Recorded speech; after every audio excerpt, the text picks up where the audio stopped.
બેટા રઘુ, આજુ તારા અમેરિકાના વિઝા આવી ગયા છે અને આવતા મહિને તારી ફ્લાઇટ છે. તો હવે મહેરબાની કરીને આ ગામડાની પંચાયતો મૂક અને પેકિંગ શરૂ કર. પણ બાપુજી, મેં તમને કાલે પણ કહ્યું હતું કે મારે ક્યાંય નથી જવું, મારે અહીંયા રહીને જ કંઈક કરવું છે.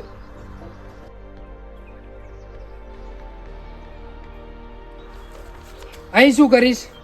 તારા જેવા ભણેલા ગણેલા છોકરા ત્યાં જઈને ડોલરમાં કમાય છે. અહીંયા તારે પાવડા ફેરવવા છે? તને ખબર છે મેં આ વિઝા માટે કેટલી દોડધામ કરી છે?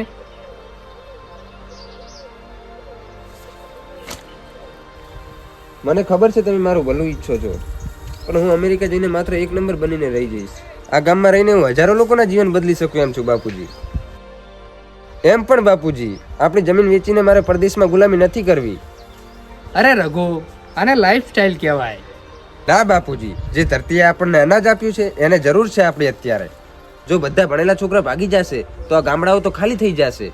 અને એમ પણ મારે ખેતીને બિઝનેસ બનાવવો છે, મજબૂરી નહીં. જોજે હો રઘુ, રસ્તો બહુ અઘરો છે. રસ્તો અઘરો છે એટલે જ તો ચાલવાની મજા આવશે બાપુજી. બસ તમારા આશીર્વાદ જોઈએ. પોતાના મૂળિયાને ભૂલીને મેળવેલી સફળતા અધૂરી છે. સાચો વિજય માટીની સેવા અને વડીલોના આશીર્વાદમાં છે.